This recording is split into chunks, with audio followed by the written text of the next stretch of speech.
Right. ఇక గత వారం క్రితం సేమ్ ఇదే రోజున వరంగల్‌లోని రంగసాయిపేట బేస్తం చెరువు శ్మశాన వాటికలో అఘోరి పూజలు చేసి కలకలం రేపిన విషయం మనందరికీ తెలిసిందే. అప్పుడు కూడా మనం సేమ్ ఇదే విధంగా మాట్లాడుకున్నాం. ఒక కోడిని కూడా బలించి అక్కడ త్రిశూలాలను పెట్టి ఒక గుమ్మడికాయని కూడా అక్కడ కొట్టి ఏ విధంగా అయితే పూజలు చేసి ప్రజల్ని భయప్రాంతాలకు గురి చేసింది అఘోరి మనందరికీ తెలిసిన విషయమే. అయితే దానికి సంబంధించి ఇప్పుడు అఘోరిపై వరంగల్‌లో కేసు నమోదైంది. శ్మశానంలో కోడిని బలి ఇవ్వడంపై కూడా ఫిర్యాదు చేశారు. జంతు బలిపై కూడా అక్కడున్న స్థానికులు ఫిర్యాదు చేయడంతో పోలీసులు కేసు నమోదు చేసుకున్నట్లు కూడా తెలుస్తుంది. అలాగే మనం స్క్రీన్ పైన కూడా చూస్తున్నాం, బిగ్ టీవీ స్క్రీన్ పైన ఆ కోరికి సంబంధించిన పాత ఫోటోలు కూడా వైరల్ అవుతున్నాయి. ఇంతకు ముందు ఏదైతే ఆ ఫొటోస్ చూస్తుంటే కూడా మనకు తెలుస్తుంది, ఒక సంవత్సరం 2 సంవత్సరాల క్రితం ఫోటో లాగా కూడా ఉంది. అయితే అఘోరి చాలా ఇంటర్వ్యూస్లో కూడా మనం చెప్పినప్పుడు చూస్తున్నాం, నేను చిన్నప్పటి నుంచే ఇంట్లోంచి వెళ్ళిపోయి ఈ విధంగా అఘోరిగా మారాను అని చెప్పి. బట్ ఇవైతే ఆ మీసం గడ్డం ఉన్న ఫోటోల్ని కూడా చూస్తుంటే ఒక సంవత్సరం 2 సంవత్సరాల క్రితం తీసుకున్న ఫొటోస్ లాగా కూడా కనిపిస్తున్నాయి. అయితే ఫస్ట్ మనం వరంగల్లో ఏ విధమైన కేసు నమోదైంది ఏంటనే విషయాలను కూడా తెలుసుకుందాం. మా ప్రతినిధి అందుబాటులో ఉన్నారు అంజయ్యతో మాట్లాడదాం. రైట్ అంజయ్య. హలో అంజయ్య, వినిపిస్తుందా? హలో. ఎస్ ఎస్ రత్న.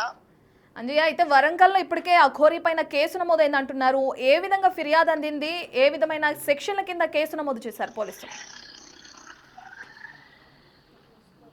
రత్న, ప్రధానంగా అఘోరికి సంబంధించిన ఒక్కొక్క అంశాలు బయటపడుతున్నాయి. ముఖ్యంగా మనం ఎప్పుడైతే అఘోరి చిన్న వయసులో ఏదైతే బయటకు వెళ్ళారని చెప్పినప్పుడు కూడా బయటకు వెళ్ళలేదంటూ మనకి ఒక సాక్ష్యం కూడా లభించిన పరిస్థితి అనిపిస్తుంది. ముఖ్యంగా ఏదైతే మనం స్క్రీన్ మీద చూస్తున్నాం, ముఖ్యంగా అఘోరి ఒక 2-3 ఇయర్స్ అంటే 2 సంవత్సరాల క్రితం వెళ్ళినట్టుగా మనం ఏదైతే వెళ్ళినట్లుగా తెలుస్తుంది. దానికి సంబంధించిన ఫోటో కూడా కనిపిస్తుంది. ముఖ్యంగా అఘోరి 7 సంవత్సరాల వయసున్నప్పుడు తపస్సు కోసం ఇంటి నుంచి ఏదైతే వాళ్ళ సొంత గ్రామం నెన్నెల మండలం కృష్ణపల్లి గ్రామం నుంచి బయటకు వెళ్ళిందని కుటుంబ సభ్యులు చెప్పారు. కానీ చెప్పినప్పుడు కూడా అదంతా నిజం కాదని నిరూపించడానికి ఇది ఒక ఫోటో నిదర్శనంగా చెప్పొచ్చు. ముఖ్యంగా అఘోరి చిన్న వయసు ఉన్నప్పుడు వెళ్తే ఈ విధంగా ఎలాంటి ఫోటో లభిస్తుందనే ఒక ప్రశ్న కూడా ఉత్పన్నం అవుతుంది. అదే విధంగా ఆ ప్రశ్నకి సమాధానం కూడా ఈ ఫోటో అవుతుంది. ముఖ్యంగా అఘోరి 2 సంవత్సరాల క్రితం అక్కడున్న కొంతమంది కానీ అదేవిధంగా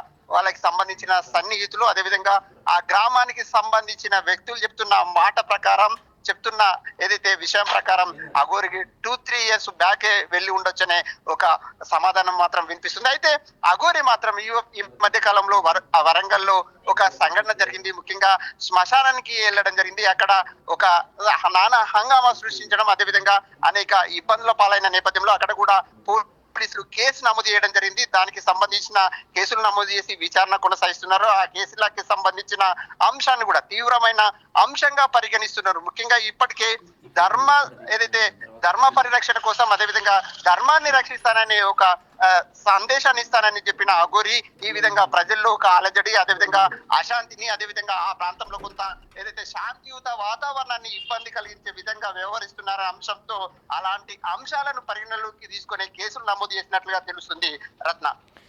రైట్ అంజయ్య, అయితే మనం ఫోటో చూస్తున్నాం, మీసాలు గడ్డాలు ఉన్నాయి.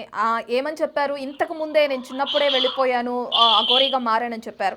ఈ ఫోటో చూస్తుంటే మీకు ఎప్పటి నుంచి వెళ్ళినట్లు అనిపిస్తుంది? అంటే ఎంత కాలం క్రితం ఆవిడ అఘోరిగా మారటం జరిగింది అనుకోవచ్చు అంటారు? ఇప్పటి వరకు ఆవిడ ఎన్ని ఇంటర్వ్యూస్లో చెప్పారు, అదంతా ఫ్రాడ్ అని కూడా అర్థమైపోతుంది ఈ ఫోటో బయటకు వచ్చిన తర్వాత. దీన్ని ఎలా చూడొచ్చు అంటారు అంజయ్య?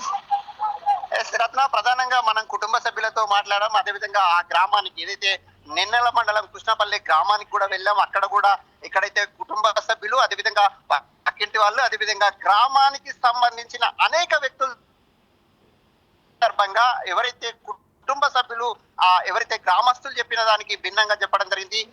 ఎవరైతే అఘోరి ఉన్నారో అఘోరి శ్రీనివాస్ అలియాస్ అఘోరి, ఈ శ్రీనివాస్ అనే ఎవరైతే అఘోరిగా మారారో ఆ శ్రీనివాస్ అనే అఘోరి వాళ్ళు 7 సంవత్సరాల వయసున్నప్పుడు వెళ్ళినారని కుటుంబ సభ్యులు చెప్తే అక్కడున్న గ్రామస్తులు మాత్రం అందుకు భిన్నంగా 2-3 సంవత్సరాల క్రితమే ఇక్కడనే ఉండేవాళ్ళు అని అఘోరికి సంబంధించిన సంచలనాత్మకమైన విషయాన్ని బయటపెట్టడం జరిగింది. దానికి ఏదైతే ఒక నిదర్శనం కూడా ఒక ఆధారం కూడా ఈ ఫోటోని తీసుకోవచ్చు. ముఖ్యంగా అఘోరికి సంబంధించిన మీరన్నట్లు మీసాలు గాని గడ్డాలు గాని ఇవన్నీ కూడా మనకి కనిపిస్తున్నాయి. దాంతో అఘోరి ఎట్టి పరిస్థితిలో 7 సంవత్సరాల వయసున్న సమయంలో పాఠశాల నుంచి వెళ్ళిపోయారని ఏదైతే చెప్పారో అదంతా అబద్ధమని చెప్పడానికి ఇది ఒక నిదర్శనం అని చెప్పొచ్చు రత్న. ఏం చేసేవాళ్ళు అంజయ్య అంతకుముందు ఆయన ఇక్కడ ఉంటున్నప్పుడు?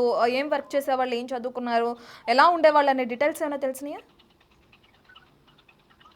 అఘోరికి సంబంధించిన ఏదైతే విషయానికి వస్తే మాత్రం రకరకాలుగా పనులు చేశారని చెప్తున్నారు. అక్కడక్కడ ఏదైతే చిన్న చిన్న పనులు చేశారు, పనులకు సంబంధించిన క్లారిటీ ఉన్నప్పటికీ కూడా వాటి మీద స్పష్టత లేదు. ముఖ్యంగా అఘోరి మాత్రం ఒక ఏదైతే పనులు మాత్రం చేయడం జరిగింది అనేక ప్రాంతాల్లో, గోదావరి కనిలో కానీ, అదేవిధంగా ఆ పరిసర ప్రాంతంలో మంచిర్యాల కానీ, అదేవిధంగా నిన్నెల ప్రాంతంలో కూడా వివిధ ఏదైతే పనులు చేశారని చెప్తున్నారు. అయితే అనేక పనులు, చిన్న చిన్న పనులు కూడా రకరకాల పనులు ఉంటాయి, అట్లాంటి పనులు కూడా నిర్వహించారని చెప్తున్నారు. అయితే ఈ కుటుంబ సభ్యులు మాత్రం చిన్నప్పుడు మాత్రం వాళ్ళ నాన్నమ్మకు సంబంధించిన దేవత వచ్చేది, ఆ దేవతనే ఈయనను అఘోరిని శ్రీనివాస్ అలియాస్ అఘోరిని ఆవహించిందని చెప్పారు. కానీ అందుకు భిన్నంగా ఈ ఫోటోను కానీ, అదేవిధంగా దానికి సంబంధించిన ఆధారాలను పరిశీలిస్తే మాత్రం అఘోరి మాత్రం 2 సంవత్సరాల క్రితం మాత్రం 2-3 సంవత్సరాల క్రితం మాత్రమే వెళ్ళినట్లుగా ఇది ఒక సాక్ష్యంగా చెప్పొచ్చు రత్న.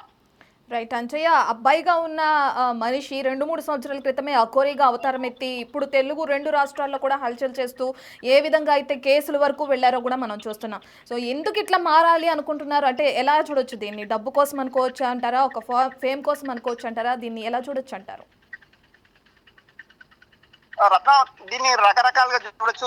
అఘోరికి సంబంధించిన మనస్తత్వం కూడా కొంత భిన్నంగా ఉండేది. కొంత ఇందులో ధర్మ సందేశం అని చెప్తున్నప్పుడు కూడా ధర్మ సందేశం ఉంటే అనేక మంది సాధువులు ఉన్నారు, సంతువులు ఉన్నారు, అదేవిధంగా పీఠాధిపతులు ఉన్నారు. కానీ వాళ్ళు ఎవరు కూడా రోడ్డు మీదకి వచ్చి ఇట్లా ఉపదేశాలు కానీ, సందేశాలు కానీ, అదేవిధంగా ఒక ఉపన్యాసాలు ఇచ్చిన సందర్భాలు లేదు. అదేవిధంగా ఎవరైతే ప్రజలు ఉంటారో ప్రజలు స్వచ్ఛందంగా పిలిచి వాళ్ళకి ఒక సందేశాలు ఇవ్వమంటే ఇచ్చిన సందర్భాలు ఉన్నాయి. కానీ ఇక్కడ మాత్రం అఘోరి మాత్రం కొంత దూకుడుగా వివరించడం జరిగింది. అదేవిధంగా సాధు సంతువులు అంటే ఒక మనకు అభిమానం ఉంటుంది, అలాంటి అభిమానానికి భిన్నంగా వివరించడం, అదేవిధంగా ఏదైతే ఆమె వినియోగిస్తున్న వెహికల్స్ కి సంబంధించిన అంశాలను కూడా మనం ఒకసారి పరిశీలనలోకి తీసుకుంటే, ఇప్పుడు ఏదైతే అఘోరి వినియోగిస్తున్న వెహికల్ i20, అదేవిధంగా తనకు ఒక ఫార్చునర్ ఉంది, అదేవిధంగా BMW కు సంబంధించిన కారు కూడా ఉందని మనం గతంలో ఒక వీడియోలో కూడా చూసాం. అంటే ఇవన్నీ కూడా చూస్తుంటే కొంత అఘోరి ధర్మ సందేశం, అదేవిధంగా ఒక ధర్మాన్ని పరిరక్షణ కోసం చేస్తుంది అనే అంశాన్ని కొంత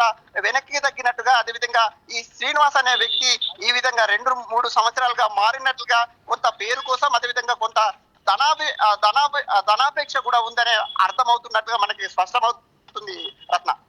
రైట్, మరి వరంగల్ అయితే కేసు నమోదైంది కదా, మరి ఆ కేసుకు సంబంధించిన డీటెయిల్స్ ఏ విధంగా ఉన్నాయి?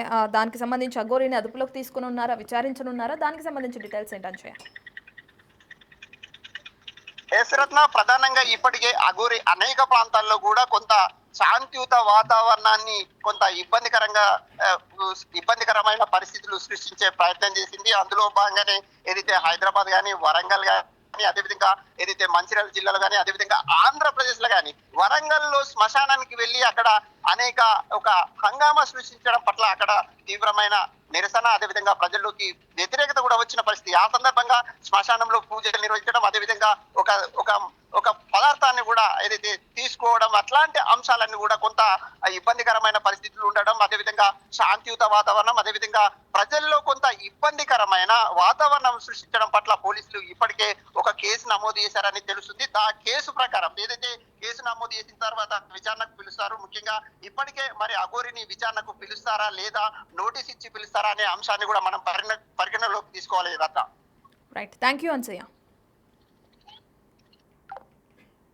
రైట్, అది మనం చూసాము. ఇప్పటి వరకు నేను చిన్నప్పుడే ఇంట్లోంచి వెళ్ళిపోయి అఘోరిగా మారాను అని చెప్పిన అఘోరి అలియాస్ శ్రీనివాస్ మనం ఫొటోస్ చూస్తున్నాం. మా స్క్రీన్ పైన కూడా గడ్డం మీసంతో ఉన్న ఒక వ్యక్తి ఫోటోలు కూడా చూస్తున్నాం. చిన్నప్పుడే నేను వెళ్ళిపోయి అఘోరీగా మారాను అన్న తర్వాత మరి రీసెంట్గా ఉన్న ఫొటోస్ ఎలా బయటకు వచ్చినాయి? ఆ గ్రామంలో ఇప్పటికే మరి రిపోర్టర్ కూడా ప్రశ్నిస్తే అక్కడ గ్రామస్తులు కూడా చెప్తున్నారు 2-3 సంవత్సరాల క్రితం వరకు కూడా ఇక్కడే ఉన్నాడు, చిన్న చిన్న పనులు చేసుకుంటూ బ్రతికాడు శ్రీనివాస్ అని కూడా చెప్తున్నారు. మరి అఘోరీగా మారడానికి గల కారణాలు ఏంటి? ఇప్పటి వరకు ఆయన ఏదైతే అఘోరి ఏదైతే ఇంటర్వ్యూస్లో చెప్పారో, నేను చిన్నప్పుడే వెళ్ళిపోయాను, అన్ని అఘోరీకి సంబంధించిన తాంత్రిక విద్యలని నాకు వచ్చు అని చెప్పారు, ఇదంతా ఫ్రాడ్ అనుకోవచ్చా? లేదంటే వరంగల్లో ఏదైతే శ్మశాన వాటికలో కోడిని బలిచ్చి పూజ చేసి చేశారో అది నిజంగా పూజేనా, లేదంటే ఒక భయానక వాతావరణం కలిగించడం కోసం ప్రజలందరినీ భయాందోళనకు గురి చేయడం కోసమే ఆ విధంగా పూజలు చేశారనుకోవాలా? ఇతను చెప్పిన దాంట్లో ఎంతవరకు నిజం ఉంది ఏంటి అనేది అయితే నిగ్గు తేల్చాల్సి ఉంది. ఇప్పటికే వరంగల్లో పోలీసులు కేసు నమోదు చేశారు. మరి దాని దర్యాప్తు అయిన తర్వాత ఎప్పుడు వెళ్ళారు, అఘోరీగా ఎప్పుడు మారారు, అసలు ఆ విద్యలకు సంబంధించి ఆయన ఎప్పుడు నేర్చుకున్నారు ఏంటి అనే విషయాలు కూడా తెలియాల్సి ఉంది. మనమైతే శ్రీనివాస్ ఫోటో చూస్తున్నాం. అఘోరీ పేరు శ్రీనివాస్ అని కూడా తెలిసింది. దానికి సంబంధించిన ఫొటోస్ కూడా ఆయనవి మనం స్క్రీన్ పైన చూస్తున్నాం.